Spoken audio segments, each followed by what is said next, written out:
put out in 2 separate tranches, and we have received the first one. Again, 2.2. This bill addresses some of the most fundamental responsibilities that we share as public servants. Number 1, the health and welfare of our children. Second, the economic strength of our state. Today, we are well on our way to a stronger post-COVID future. Ohio is above the national average on economic indicators, nearly 96% on the way back, or back to normal, according to the economic research providers at Moody's Analytics. That is better than the national average. We're making a strong recovery because Ohioans are tough. Our economy is diverse. Our economy and our people are resilient. And because we made critical decisions back at the start of the pandemic to cut state spending, freeze state hiring, and leave the rainy day fund untouched. Because of all of this, we're well positioned to invest the funding from this bill for Ohio's future. I said when I was sworn in, and the first state of the state, that we should be investing in Ohioans. We should be investing in the people of Ohio. When we talked about this money coming in from the federal government, we said that this is one-time money that should be spent in a one-time fashion. Money that we are spending does that. I want to talk a little bit about some of that. $84 million will go to pediatric behavioral health. $84 million to pediatric behavioral health. I received a call from Debbie Feldman, Dayton Children's Hospital, one Sunday, and she says, I have an idea, and I would like to see if it's possible, if you can talk with the General Assembly to see whether or not this money might be available. We started working with Nick Olshutka, who you're going to hear in a moment, and we also were working with our friends in the different organizations in Appalachia. One of the things that we have seen during this pandemic is an increase in children's mental health challenges. But this is really nothing new. This is something that we have seen for some time, and it's something that the state simply has to address. And so in partnership with children's hospitals, in partnership with the leadership in the Appalachian part of the state of Ohio, and with the great work of this General Assembly, this money is being provided today. We also have water and sewer infrastructure, $250 million, $250 million. This is a significant amount of money, but we have a huge, huge problem. Fran and I have traveled around the state, Lieutenant Governors travel around the state, and I can't tell you how often we meet with some community where they tell us, we've got 70 people out on this road. They have to truck in their water every day. We've got sewage systems that are failing, and we don't have the money to deal with that. So this $250 million is going to get us started. And our goal will be to get this money out as quickly as we can. Some projects are almost ready to go. Some projects have to be planned. Some projects, are in different stages. So our goal will be able to get this money out as quickly as we can. Some projects are more ready and more ripe than other projects. This is something that the Ohio EPA has kept track of because we know people who have applied in the past where there simply has not been money. And so we have a list, but we are also open as we go through this to hear from legislators, to hear from community leaders if they've got a particular project. There's no defined list, and others can get on this list. So this is the beginning of a major, major effort in Ohio to deal with this challenge. Lieutenant Governor Houston and I and our administration really appreciates the work of House Speaker Bob Cupp, Senate President Matt Huffman. Also, House Bill 168 sponsors Representative Mark Fraser, who is here, and Mike Wojcik, both of whom really did some great work comments. We also want to thank the members of the Finance Committee in both chambers. Let me now turn it over to the Lieutenant Governor, and then we'll hear from some other speakers. Thank you very much, Governor. I'm going to focus just mostly on two aspects of this plan. You know, this is a lot of it is for pandemic-related expenses, and I know that the business community is well represented here today, big and small, and we talked with them throughout the pandemic to, you know, about how we're going to keep their employees safe, about how we're going to help small businesses stay viable and successful, and how we were going to come out of this, how we were going to make sure that the Ohio economy flourished. And I want to focus a little bit on the unemployment insurance aspect of this. The unemployment insurance is essentially just that. You pay a premium per employee that goes into a fund that's there for them in the case that they're laid off or the business shuts down, so that they have access to the benefits that will help them make ends meet until they can get a new job or transition their career. Traditionally, that's available for 26 weeks, but that was extended, obviously, during the pandemic.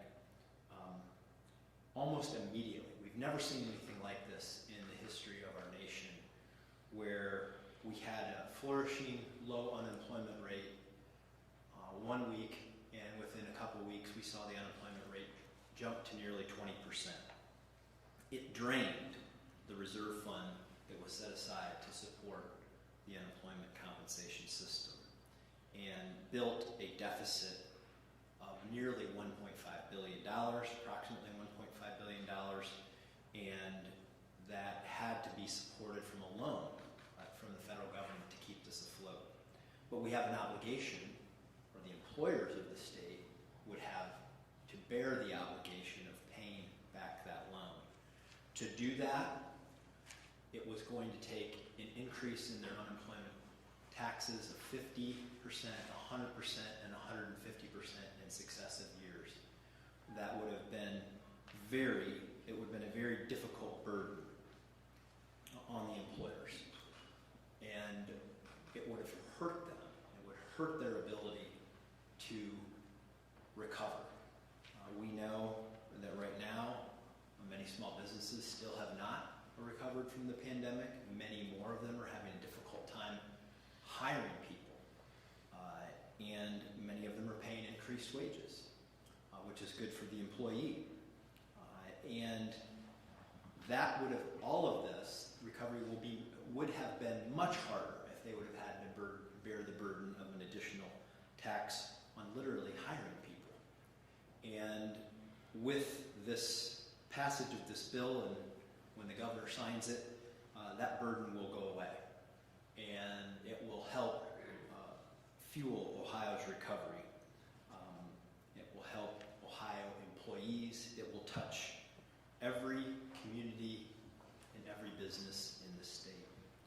And the governor, he talked about the water and sewer piece, and he's absolutely right. There isn't a trip that we take, particularly to communities that are not flourishing, where they don't talk about infrastructure issues as an impediment for the recovery.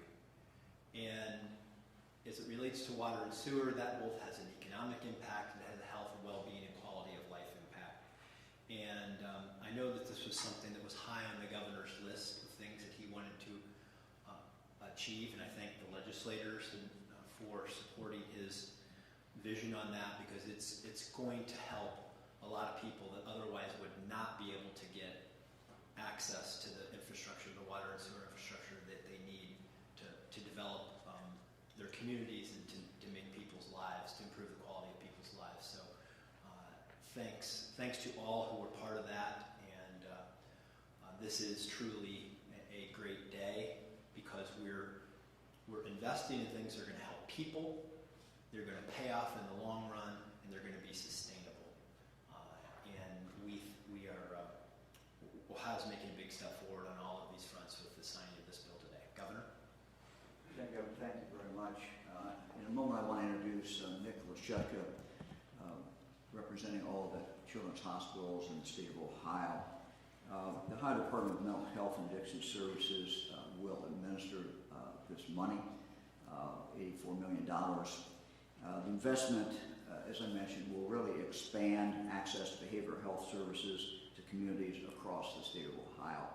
It's a key priority, remains a key priority of our administration as we work to transform children's behavioral health and increase access and quality of care across all regions of the state of Ohio. Nick?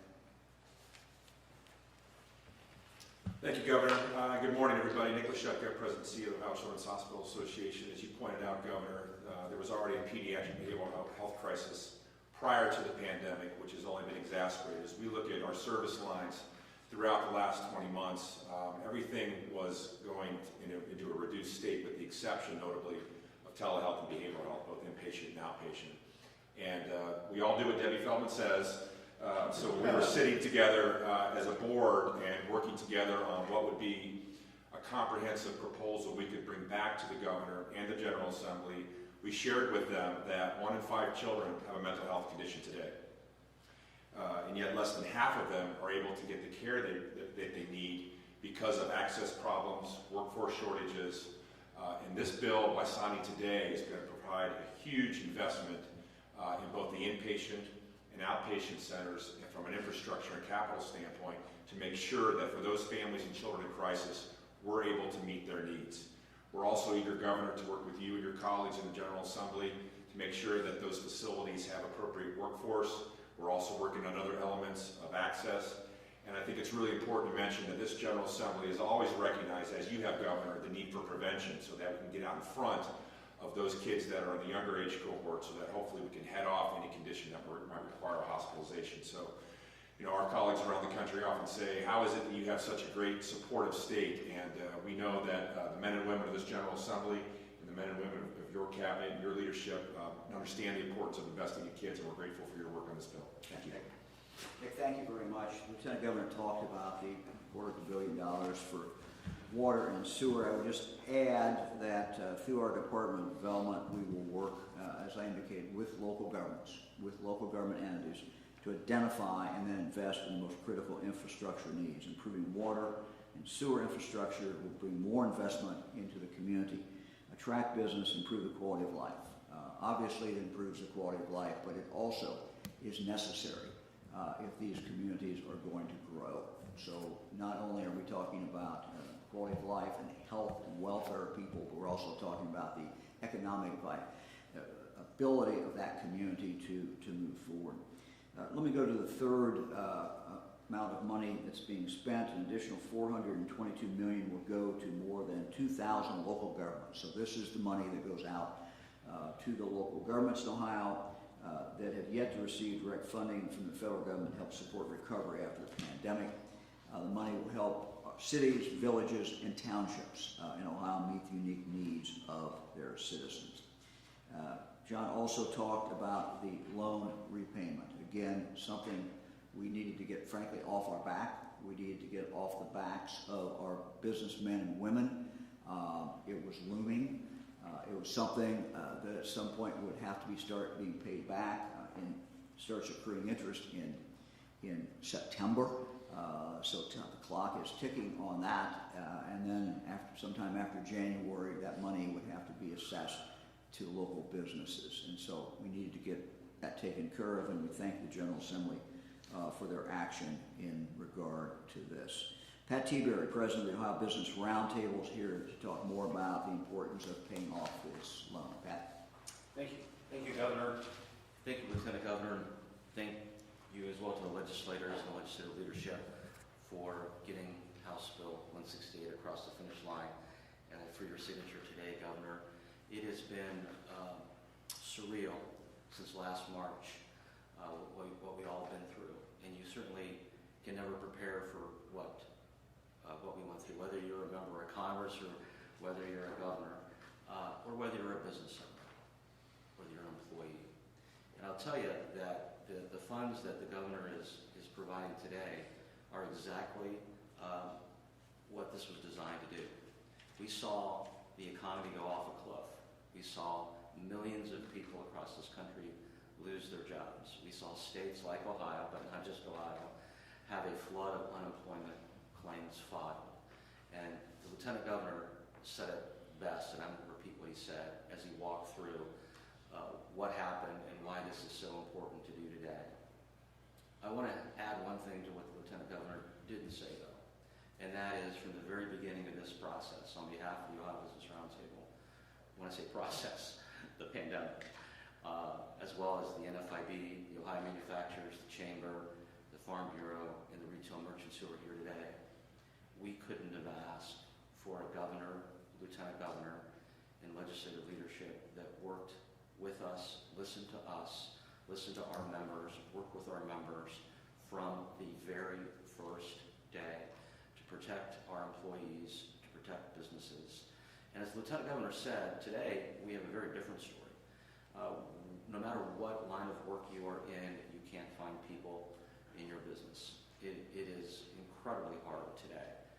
The burden that you are lifting today off the shoulders of employers that would have begun in September with those higher payments is a huge help to employers who are trying to keep their doors open with more employees, whether it's Cedar Point paying $20 an hour. The Lieutenant Governor talks about that quite a bit. But it's in every line of work. And so this, on behalf of the business community, Governor, it may not be sexy, it may not be worthy of a big headline that people understand, but it's meaningful to small, medium, and large employers across the state that this burden is being lifted in a judicious way, by the way, with these one-time dollars, because this is a one-time plug in a hole. And we look forward to working with you and your administration and the legislators here today to fix that unemployment system. Thank you. Pat, thank you very much. You're absolutely right. We have a structural problem that we simply have to get fixed, and so that's the next thing that we need certainly to be working on. Let me ask Senator Vern Sykes to come up. He's played a major role in getting us to this point today. Vern, thank you. Thank you, Governor.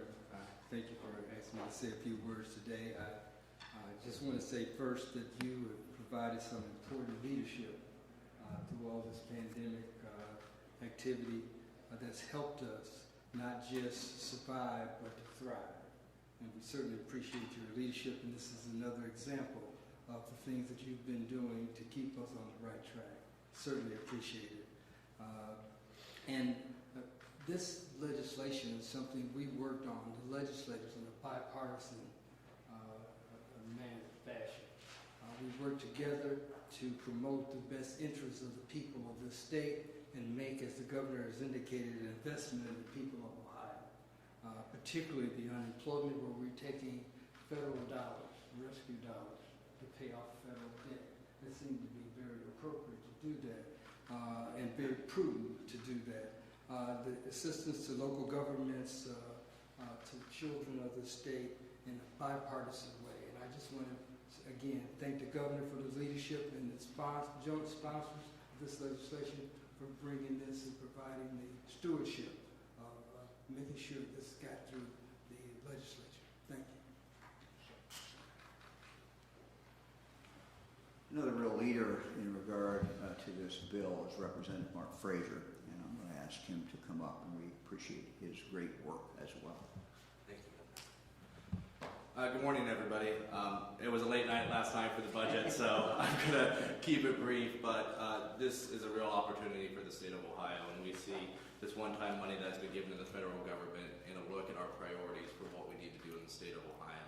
And when we see the $1.47 billion of unemployment debt that we've accrued, the September deadline for accruing interest, the January negative balance that needs to be paid off as well, this is a real opportunity to look at how we invest these dollars and look at our communities as well. And when we see the $250 million that are tied to water, wastewater, infrastructure improvements with water, there's a real opportunity to invest in rural communities or communities that otherwise wouldn't have access to dollars in order to do these projects. So this is a first step in the right direction. We have another $2.68 billion that will be coming next year as well for us to prioritize and look at the best way to invest in Ohio as well.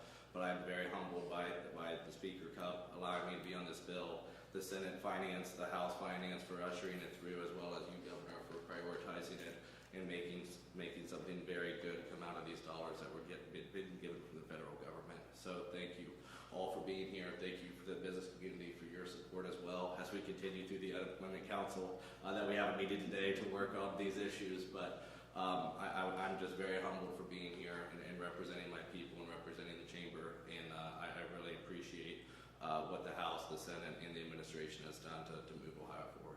Thank you. Before I sign the bill, I also want to acknowledge several other people who are here. Ryan Augsburg, Ohio Manufacturers Association, Roger Geiger, National Federation of Independent Businesses, Gordon Goff, Ohio Council of Retail Merchants, as well as Steve Stivers, the Ohio Chamber of Commerce. So we thank them for their help, their support, and I think we're ready to sign the bill.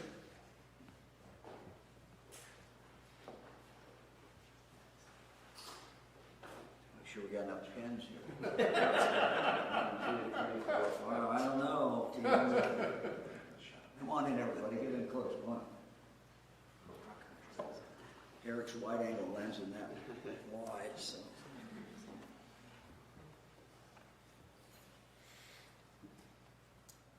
All right, what's the date, guys? Who knows the date? 29th.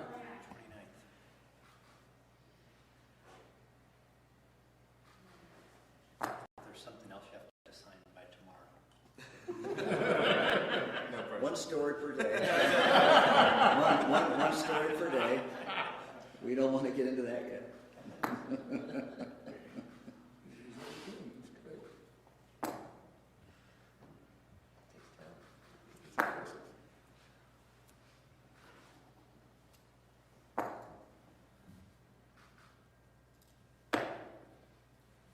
Somebody gets the dot. That's not a bad thing. That's a great thing.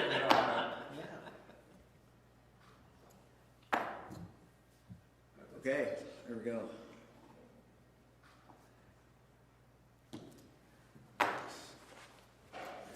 Great. Thanks, everybody. Thank you, Governor. Thank you. Thank you.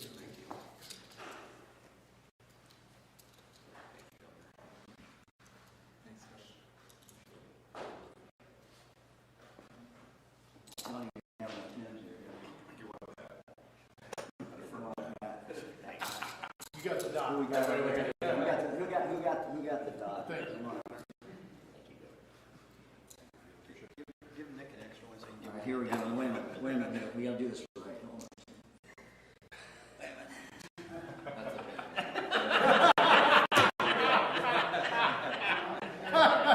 Who didn't get one?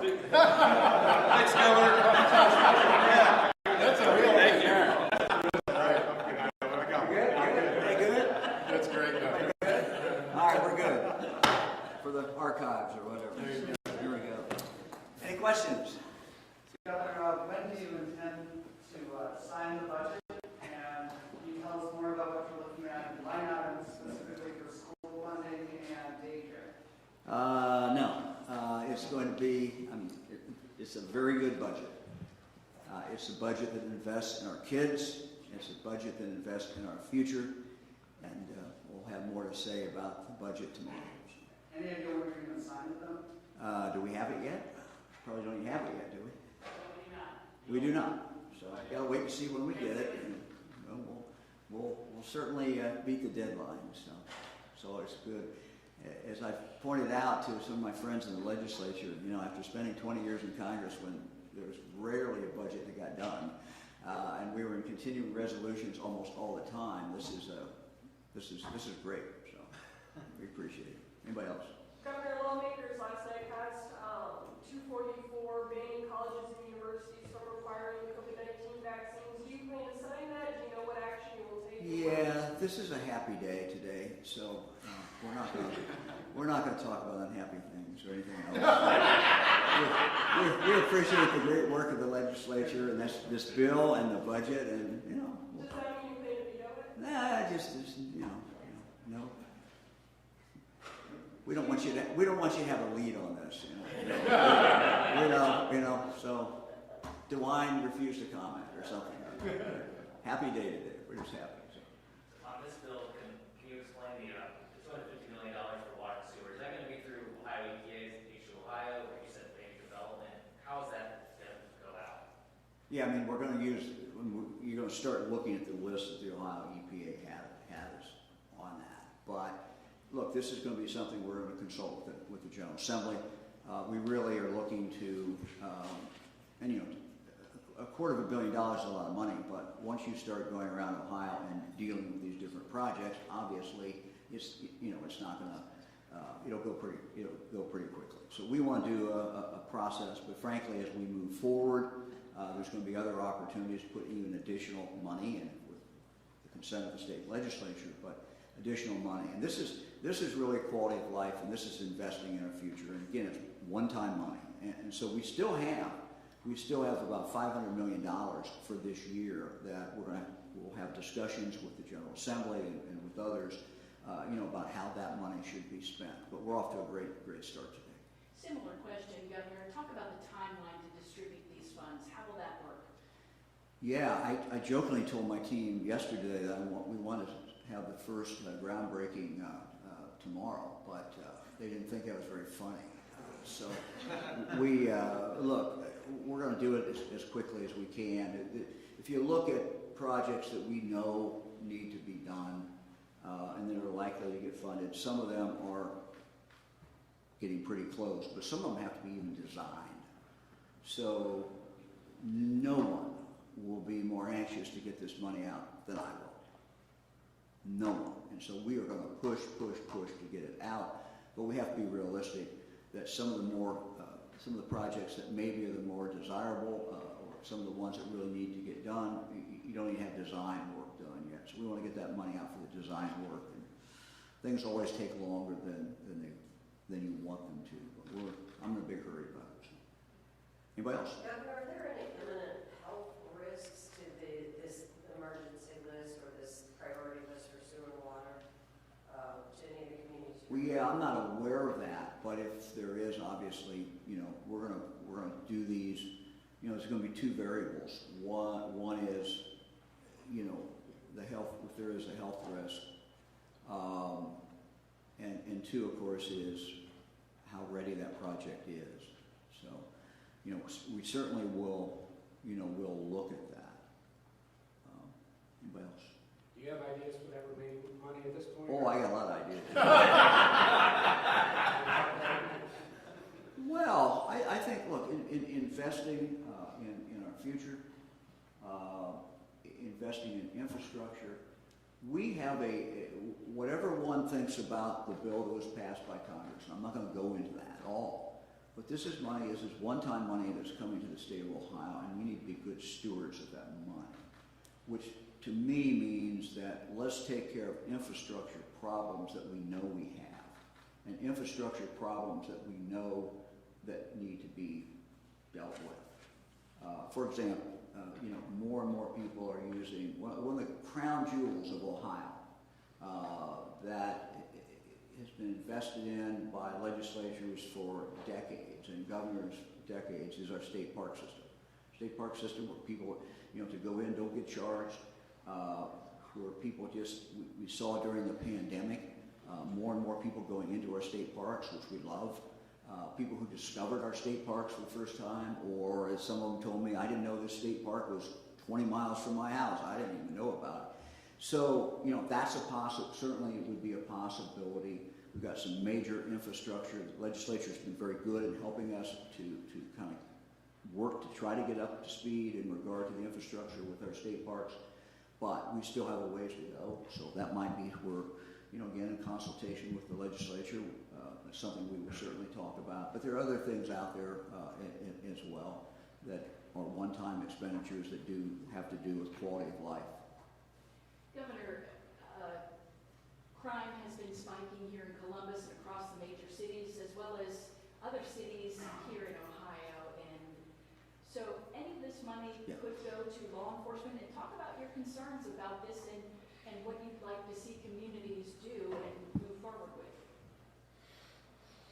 The budget that was just passed last night, and I'm going to defer your question until we talk about that budget, whenever we do that press conference, has very real and significant dollars in there to help local law enforcement. As you know, I'll just mention one. There's $10 million in that budget, for example, which would give us a start, particularly smaller departments, on cameras. There's other money in there. A program that we started in the previous budget to give local law enforcement help in regard to being able to take phones, which is a huge amount of evidence today that's gathered in phones, and yet sometimes in the smaller departments they just sit there because no one has the ability or time to download them. So those are things we'll talk about that are in this budget that was just passed last night by the General Assembly, and we'll talk about that tomorrow whenever we do a press conference on it. Could some of the remaining federal dollars be used to re-up the Maximilian program or something similar instead of vaccine incentives?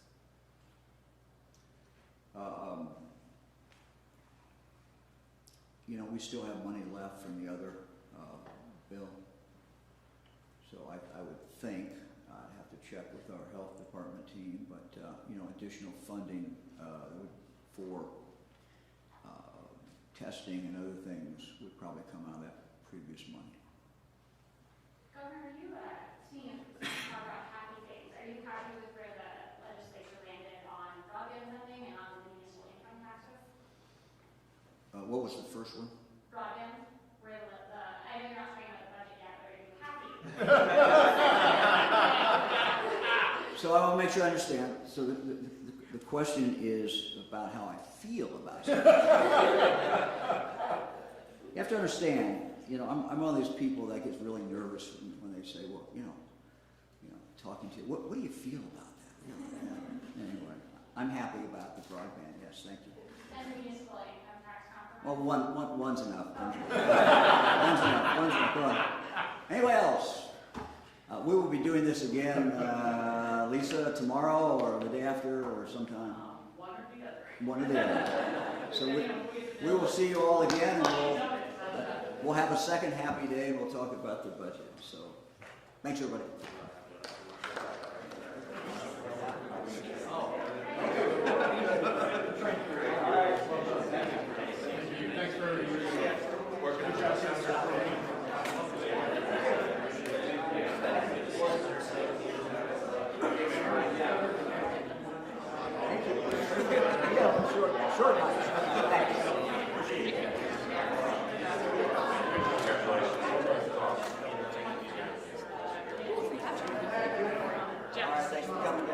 Hey, Jeff.